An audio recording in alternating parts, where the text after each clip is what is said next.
E aí pessoas, tudo bem com vocês? Eu sou a Naka e sejam muito bem-vindos ao Horror das Minas. Se você é novo aqui no canal, toda segunda-feira eu trago casos criminais de qualquer lugar do mundo, toda quarta-feira casos criminais brasileiros. Então, antes de mais nada, já aproveita e já se inscreve, assiste o vídeo inteiro e comenta no final o que você tiver achado. E todas as redes sociais estão aqui na descrição do vídeo, pode seguir lá também que eu trago conteúdos que eu não trago normalmente aqui no canal. Então, sem mais falação, bora logo pro caso que tá bem pesado.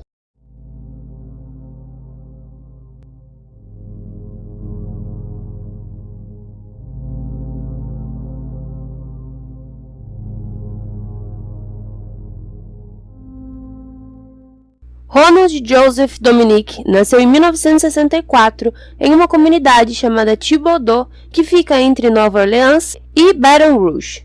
Lá era uma cidadezinha pequena, interior mesmo, onde todo mundo se conhece. E ele cresceu no local e viveu a vida inteira praticamente com a sua família. Ele era o mais novo de 2 filhos de um casal bem pobre que morava em um estacionamento de trailers, mas mesmo com todas as dificuldades, ele estudou na Thibodaux High School e se formou em 1983. Durante a infância, ele era visto como um jovem bem triste, era frequentemente alvo de bullying por conta do seu peso, por conta da sua aparência. Ele cantava no coral da escola, mas ele tinha muitos problemas com comunicação, problemas com sua própria saúde também. E isso, era um prato cheio para os valentões da escola. Ainda no período escolar, ele se descobriu homossexual e começou a frequentar bares LGBT daquela região. Até que um garoto da escola viu ele por lá e aí começou a infernizar a vida dele, xingando, assediando e espalhando para todo mundo que ele era gay. Depois dessa fase, ele começou um curso de ciência da computação na faculdade Nicholls State. Porém, ele não durou muito tempo no local e ele acabou desistindo. Em 1985, começaram seus problemas com a justiça, quando ele foi preso em junho daquele ano por assédio sexual via telefone. Por conta disso, ele acabou pagando uma multa de $75 e fazendo alguns trabalhos e imediatamente foi solto. Ele não conseguia se manter fixo em nenhum emprego, ele pulava de emprego em emprego e tinha muitos problemas, principalmente com a educação e com disciplina. Então, por muitos anos, ele vivia basicamente da renda de parentes que o ajudavam e passou a morar com a sua mãe e a sua irmã mais velha. E durante muito tempo, ele foi visto como um rapaz tranquilo, calmo, estranho, porém ajudava todo mundo, ajudava sua família, ajudava vizinhos. E à noite ele frequentava os bares LGBT da região, mas ele nunca teve amigos, ele nunca foi considerado uma pessoa querida para a comunidade LGBT da cidade. E nunca nem teria inclusive mantido um relacionamento por muito tempo. Em 1996 ele foi preso depois de um jovem seminu pular pela janela da sua irmã, dizendo que o Ronald tinha o estuprado e que estava tentando matá-lo. Ele pagou uma fiança no valor de R$100 mil e foi solto, já que a vítima não foi encontrada depois disso. Inclusive, por conta disso, o caso foi arquivado naquele mesmo ano. Em 12 de julho de 1997, o Dominic deu carona a um homem negro de 19 anos chamado David Mitchell. O David tinha acabado de sair de um aniversário, estava indo para a casa da sua avó, porém ele nunca chegou lá.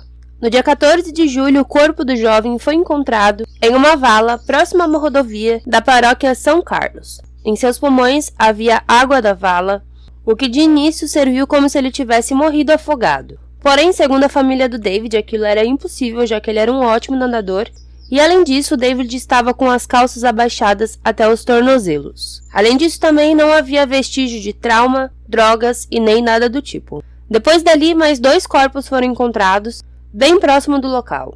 Um era do Gary Pierre, de 20 anos, em dezembro de 1997, e o outro era do Larry Ronson, de 38 anos. Os 2 homens tinham envolvimento com drogas, inclusive o Larry foi o primeiro a ser praticamente uma vítima de escravidão sexual pelo Dominic. Em 1998, o Ronald conheceu Oliver Lee Banks. O Oliver era um viciado em drogas, pai de 5 filhos, que tinha largado tudo para viver na rua.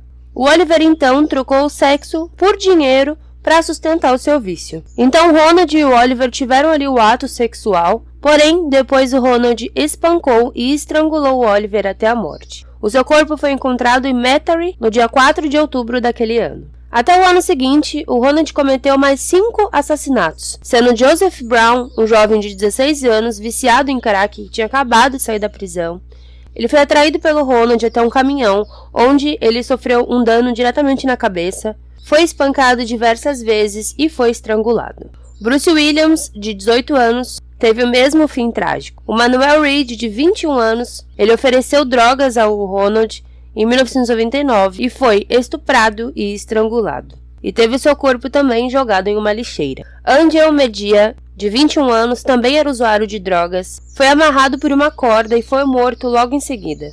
E o Mitchell Johnson, que foi amarrado, estuprado e estrangulado por Ronald após oferecer sexo em troca de drogas. Então até ali a polícia já tinha um padrão. Todas essas mortes estavam acontecendo principalmente com usuários de drogas e com homens sem teto. Inclusive, essas últimas vítimas, todas elas se conheciam e tinham vestígios de sêmen em seus corpos. Em outubro de 2000, o Ronald conheceu Kenneth Randolph Jr., de 20 anos. O Kenneth era um pedófilo assumido que já tinha sido preso 3 vezes. Sabendo disso, o Ronald atraiu o Kenneth até sua casa, dizendo que uma garotinha estava em seu trailer e queria ter relações sexuais com ele. Chegando lá, Ronald então o amarrou, o estuprou e o estrangulou, assim como os outros. Ele então levou seu corpo para fora da cidade, onde ele foi encontrado nu, com resquícios de escravidão e espancamento. Nesse meio tempo, o Ronald chegou a ter outros problemas com agressão. Inclusive, ele chegou a ser preso após dar um soco em uma mulher que bateu com o carro em um carrinho de bebê.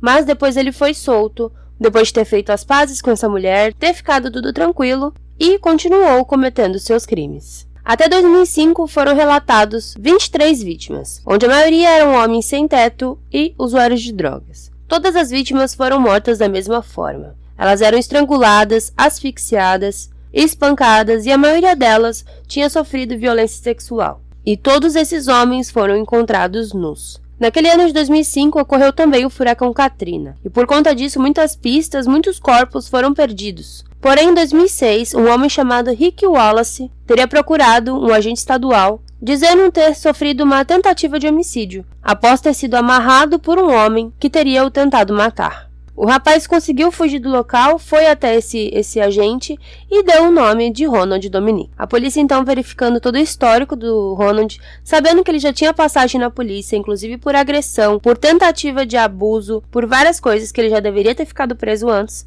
Eles chegaram até aquela informação também do homem que fugiu do local, dizendo que teria sofrido uma tentativa de homicídio. Na época, todo mundo achou que era uma perversão sexual por ele ser homossexual e totalmente ignoraram a situação. Então, em novembro de 2006, a polícia foi atrás do Ronald, que na época tinha 42 anos, e o prendeu. Foram feitos testes de DNA e ele foi acusado de estupro e assassinato do Manuel Reed, de 19 anos, e do Oliver Lee Banks. O seu DNA foi compatível com o que foi encontrado na cena do crime. Além disso, ele foi associado a outros diversos crimes. Até então, ele não tinha sido considerado um serial killer, um assassino em série, porque não tinha um número exato de vítimas. Porém, dentro da prisão mesmo, ele acabou confessando a morte de mais 21 homens, totalizando o número de 23 casos, que foi o que eu disse anteriormente. O seu modus operandi era basicamente atrair esses homens com propostas de drogas ou de sexo com uma suposta mulher que ele mostrava a foto, dizendo que era sua namorada e que eles gostavam desse tipo de coisa. E quando a pessoa chegava até o local, ele então os amarrava, os espancava, estuprava e matava estrangulado ou asfixiado. A polícia então começou uma força-tarefa investigando todos esses crimes que até então não tinham respostas desde 1997. E para a comunidade gay da região foi um choque saber que aquele homem, que até então era uma pessoa indefesa, seria na verdade um serial killer. Segundo Ronald, ele sabia que ele seria preso logo logo, que seria tudo uma questão de tempo, e ele detalhou todos os crimes. Mas ele não admitiu o ataque, dizendo que essas pessoas, na verdade, iam por puro livre-arbítrio, que elas concordavam em ser amarradas e espancadas em troca de dinheiro ou de drogas. Em 24 de setembro de 2008, o Tribunal de Justiça o considerou então culpado de todas as acusações e ele foi sentenciado a 8 prisões perpétuas. Ele permanece vivo e preso na Penitenciária Estadual de Louisiana, lá em West Feliciana Parish. Então é isso, gente. Espero que vocês tenham gostado desse vídeo. Se você assistiu esse vídeo até aqui, aproveita e comenta o que você achou. Curte esse vídeo, não esquece de curtir e compartilhar com seus amigos. E se inscreve aqui no canal se você ainda não é inscrito. Lembrando que as redes sociais estão aqui na descrição do vídeo, que lá no Instagram eu trago conteúdos que eu não trago aqui no canal. Então é isso, muito obrigada, valeu e tchau, tchau!